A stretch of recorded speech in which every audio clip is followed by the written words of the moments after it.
Opnað var á ný fyrir umferð Grindavíkurveg í dag eftir eldsumbrotin í síðasta mánuði. Ferðamenn streymdu að Bláa lóninu þar sem nýtt bílastæði var tekið í notkun.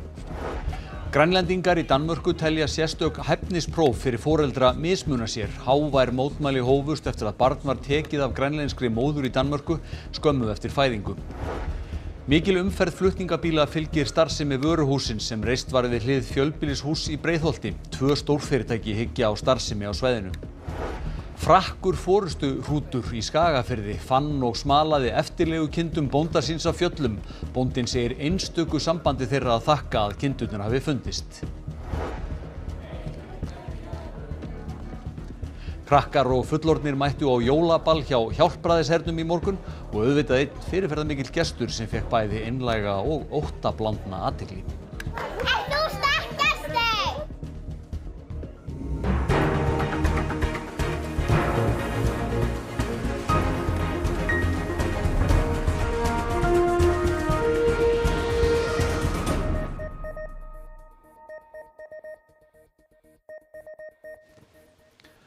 Gott kvöld. Nýtt bílastæði við Bláa lónið var tekið í notkun í dag þegar opnað var á ný fyrir umferð Grindavíkurveg. Framkvæmdastjóri hjá lóninu segir miklu skipta að koma rekstrinum sem fyrst í eðlilegt horf. Hraun flæddi yfir Grindavíkurveg og bílastæði Bláa lónsins í eldgosinu í síðasta mánuði. Verktakar hafa unnið að lagfæringu og í dag var opnað fyrir umferð, bæði Grindavíkurveg og veginn að Bláa lóninu. Þar hefur einnig verið tekið í notkun nýtt bílastæði í stað þess sem fór undir hraun. Nýja bílastæðið hér fyrir vestan lónið alveg upp við varnargarðinn og miðað við bílafjöldan þá er ekki að sjá að allar þessar hamfarir hafi dregið úr áhuga erlendra ferðamanna á að koma og heimsækja lónið. Þetta er 150 bílastæði sem er svona cirka helminguna þeim bílastæðin sem við höfðum áður. En þetta er nóg í bili og er svona tímabundin lausn, svo sjáum við til hvernig við leysum hlutina fyrir vorið. Bláa lónið var rýmt þegar eldgosi hófst og var lokað í rúman hálfan mánuð. Starfsemin hófst á ný í síðustu viku þrátt fyrir skert aðgengi. Áður voru menn að keyra til Keflavíkur og taka Hafnirnar og Nesveginn til Grindavíkur og fara þaðan með skutlum til okkar. Núna komast menn aftur með einföldum hætti gegnum Reykjanesbrautina og svo Grindavíkurveginn suður til okkar. Nýja bílastæðið er fyrir innan varnargarða og nú er unnið að því að hækka þá til að koma í veg fyrir frekara tjón. En það sem við fyrst og fremst gerumst og okkar viðbragð snýra öllu leyti að því að ná að halda rekstrinum í sem eðlilegustu formi, þurfa að geta öllu heldur fækkað lokunardögunum eins og mögulega er hægt og með því að halda rekstrinum sem eðlilegustum, það er það sem skiptir okkur öllu máli. Grænlendingar berjast fyrir því að notkun sérstakra hæfnisprófa foreldra verði hætt á grænlenskum foreldrum í Danmörku þar sem þau feli í sér mismunun. Mun algengara er að börn séu tekin af grænlenskum foreldrum en dönskum. Mótmælt hefur verið reglulega á Grænlandi og Danmörku undanfarinn mánuð vegna notkunar svokallara FKU-prófa.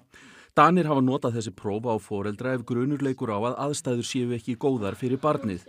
Útkoma á því átti til dæmis þátt í því að barn Keiru Alexöndru Kronvold var tekið af henni 7. nóvember síðastliðinn í Thisted á Jótlandi rúmum 2 tímum eftir fæðingu.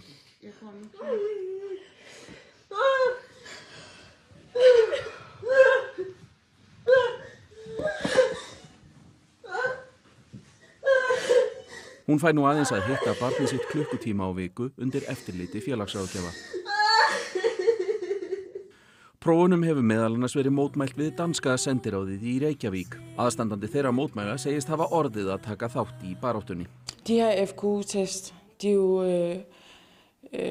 taget fra USA og er blevet tilpasset den danske og den vestlige kultur. Og så går der noget galt, fordi at det ikke er blevet tilpasset blandt andet altså den grønlandske kultur. Með því séu grænlenskir foreldrar í raun dæmdir fyrirfram. Og så foregår der jo også det, at man faktisk bliver tvunget til at sige ja til at tage de her test, eller også får man at vide, at så får du tvangsfjernet dit barn. Börn 5–6% grænlenskra foreldra í Danmörku eru tekin af þeim, meðan hlutfallið er 1% meðal danskra foreldra. Félagsmálaráðherra Danmerkur hefur skrifað sveitarfélögunum bréf þar sem þau eru hvött til að hætta að nota þessi próf á grænlenska foreldra. 2 hafa samþykkt það, en mótmælendur segja meira þurfa til. Der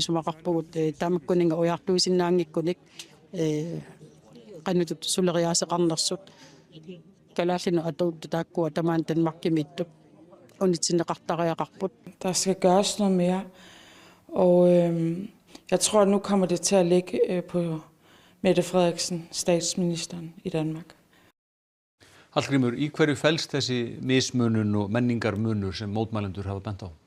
Já, mismununin felst kannski aðalega í því að prófin eru á dönsku og þó að margir grænlendingar tali og skilji dönsku þokkalega, það eru takmörk fyrir því hjá mörgum, það ekki allir sem tala hana reiprennandi og þess vegna hætta á að spurningar í svona prófum geti misskilist.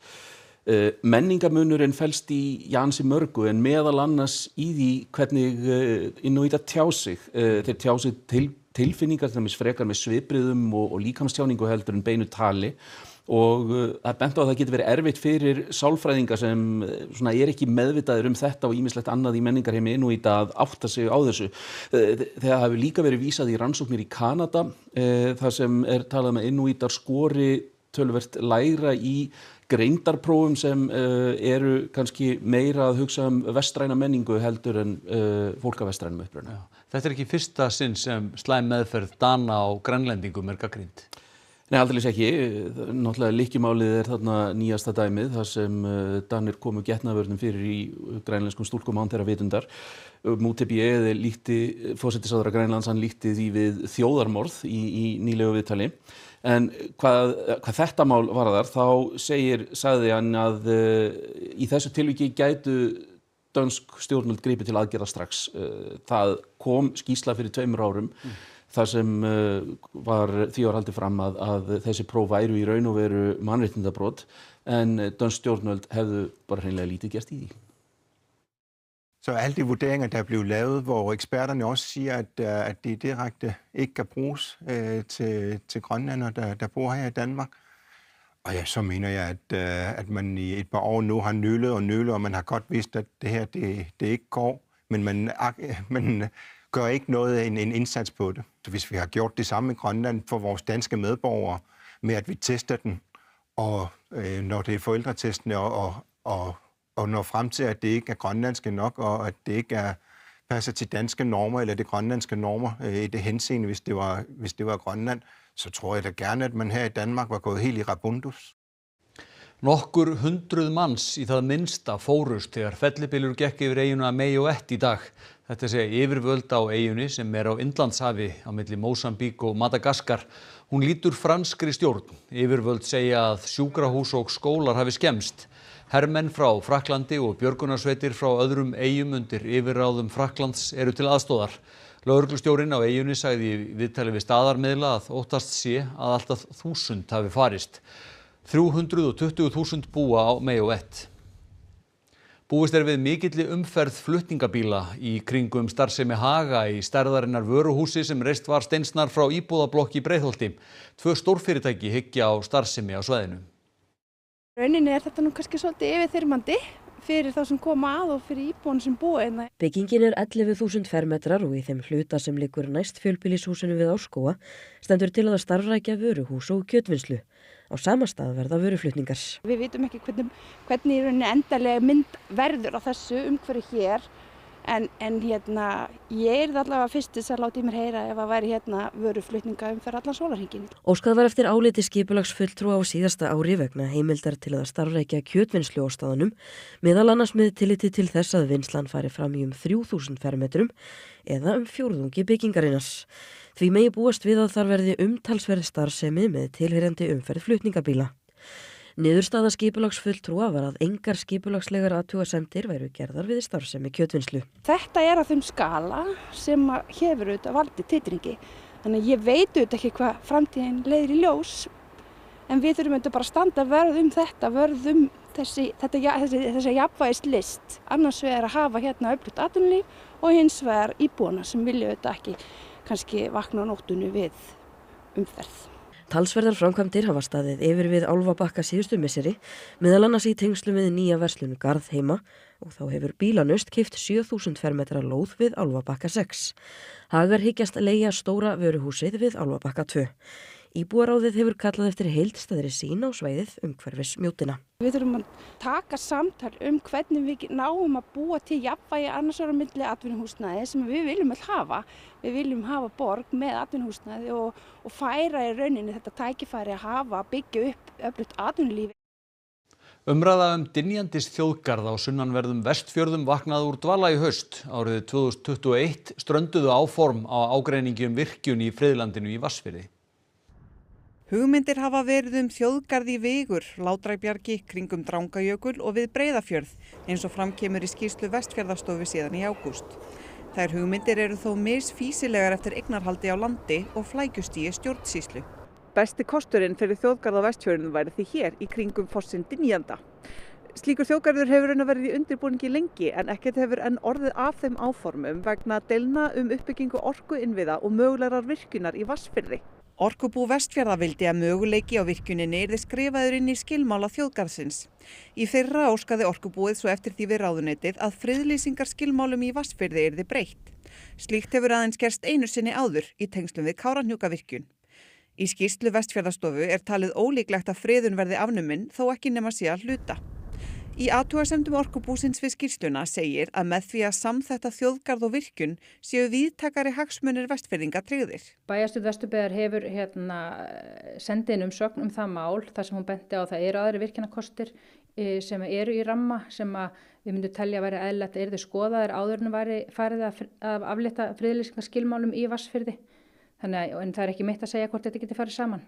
Gerður segir skýrsluna sem unnin var í tengslum við svæðisskipulag Vestfjarða hafa vakið umræðuna þjóðgarð úr dvala. Sveitarstjórn Vesturbyggðar vilji að vinnan haldi áfram en til þess þurfi pólitískan vilja.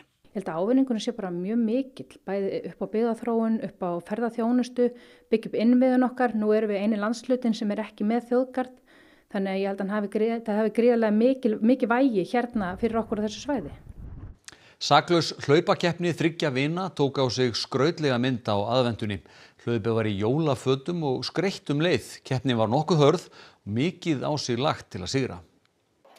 Þremenningarnir keppa að hlaupa 250 metra leið sem oftast í brekku frá Erluhólum í Breiðholti að Árbæjarstíflu og í hvert sinn sem þau fara þessa leið festa þau eina jólakúlu í trén við hlaupastíginn.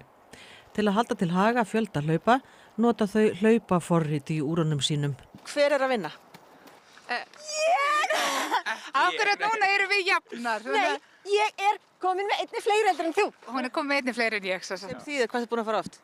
Ég er búin að fara 205 sinnum. Ég er líka búin að fara 205 sinnum. Ég er bara ekki búin að synga úr mitt, þannig að við erum jafnar. Þannig að skulum hafa þetta hreinu. En ég er samt skráður. Hún skráði sig að vera akkurat núna. Verður þú svolítið út undan hér? Já, ég er bara eitthvað langt eftir. Ég er bara með 130 ferðir eða svo. Hlaupið tekur 1 til 5 mínútur eftir því hvort gengið er eða hlaupið skart. Annað fólk sem fer þarna hefur líka bætt við alls konar skrauti. Og svo erum við öll með okkar liti, þannig að þetta er líka svona keppni því, hver er duglegustur að skreyta og brekkuna og dreifa gleðinni og gaman að hvað margir búin að gera sér ferð í brekkuna til þess að sjá allt jólaskrauti sem er komið. Keppnin hófst 25. nóvember og í gær var loka keppnisdagur.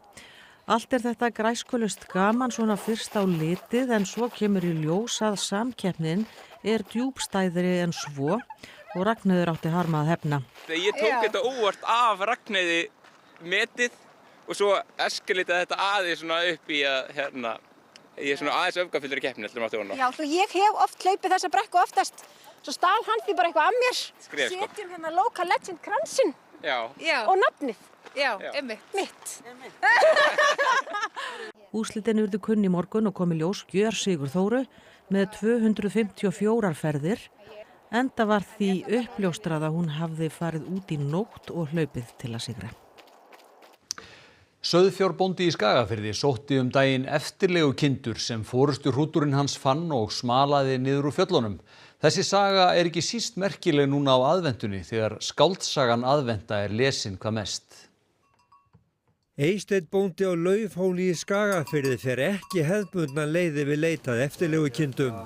Lykillinn að því er einstakt samband hans við Frakk, magnaðan 3 vetra forysturút. Við vantaði fé og var búinn að fara fram á Heljardal.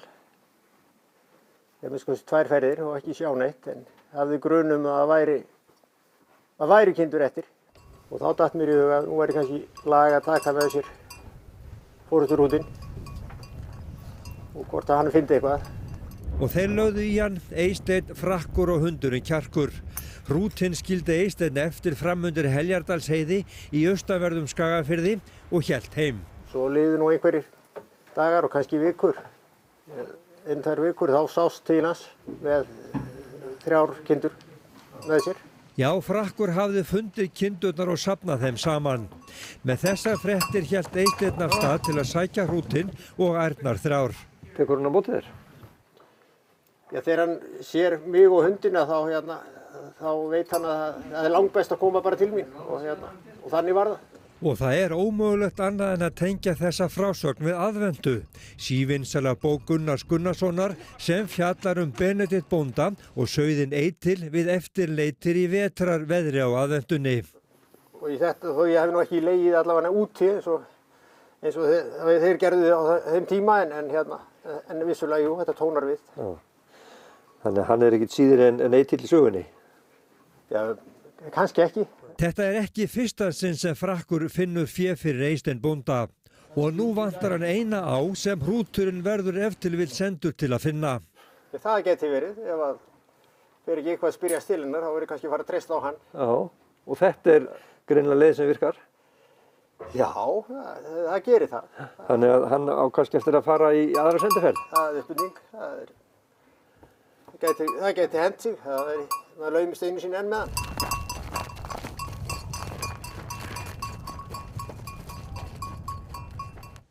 Litríkt og fjörugt jólaball var hjá Hjálpræðishernum í morgun. Gesturinn þótti bæði fyndinn og spennandi þótt innihaldið í pokanum hans væri misjafnt.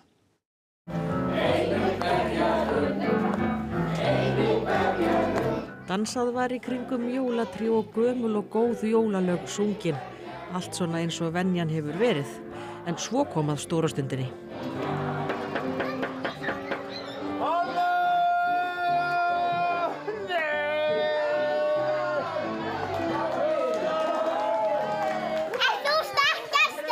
Vitið hvað ég er? Jólasveinn! Já, ég er jólasveinn! Hvernig vissuðu þetta? Þú ert búinn að gefa í skóinn. Hvaðan er það? Nei, ekki þetta! Nei, ekki þetta! Er einhver hér sem hefur smakkað hellavatn? Hafið þið smakkað vatnið í hellinum? Nei! Það er svo gott vatnið í hellinum. Ég skal sýna ykkur hvað það er gott. Hann sá. Og klappa. Klappaði niður fótunum, bruggaði sér í lendunum og steri sér í Já, það styttist svo sannarlega til jóla og þá kannski við hæfið að spyrja hvort búast megi við rauðum eða hvítum jólum. Höskuldur, veðurfræðingar hafa verið að rýna í kortin í dag. Hvernig lítur þetta út? Já, þetta lítur bara svona sæmilega út að mér skilst. Reyndar hefur veðrið hér á suðvesturhorni landsins verið frekar hlýtt og kannski ekkit sérstaklega jólalegt. En hjá mér er maður sem veit allt um þetta. Hrafn, hvernig lítur þetta út? Fá landsmenn rauð eða hvít jól? Þetta er erfið spurning akkurat núna, eins og staðan núna þá eru jafn mikla líkur á rauðum og hvítum jólum hér á höfuðborgarsvæðinu. En sem sagt, svona þegar nær dregur þá getum við kannski fara að svara, svona tala líkur. En það eru náttúrulega svona jél núna og verða jél áfram næstu daga svona á sveimi. En svona kannski ekki vola efnismikil.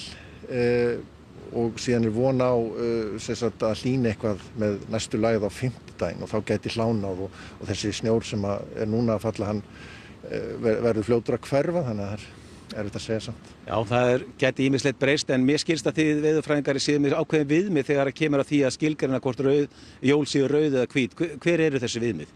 Það athugun sem gerð að morgni jóladags klukkan 9 og hún ræður því hvort að jólin skráist sem hvítjól eða rauðjól. Þannig að jafnvel þó að jörðin sé alhvít klukkan 6 á aðfangadagskvöldi þá hefur það ekkert þetta að segja? Það má segja það, já. En ef hún alhvít og mikil snjór fyrir þá náttúrulega eru allar líkur að því að það haldist þarna í eitthvað tíma. Einmitt, takk hérlega fyrir þetta og við látum þessu lokið. Takk fyrir þetta Höskuldur, allt í járnum en þá hvort að við fáum rauð eða hvít jól. Höldum okkur áfram í veðrinu næstu daga. Lægðir sem hafa verið nærgönglar við okkur undanfarið hafa nú fjarlægst og vindur gengi niður. Á morgun og hinn daginn verður víðast hvar fremur hæg breytileg átt og él viðloðandi en yfirleitt þurrt og bjart veður norðaustan og austanlands. Það má búast við frosti á öllu landinu og gæti það náð 2 stafa tölum norðaustan til á morgun. Hrafn fer nánar yfir horfurnar næstu daga að loknum íþróttafréttum. Almar Ormarsson sér þær í kvöld.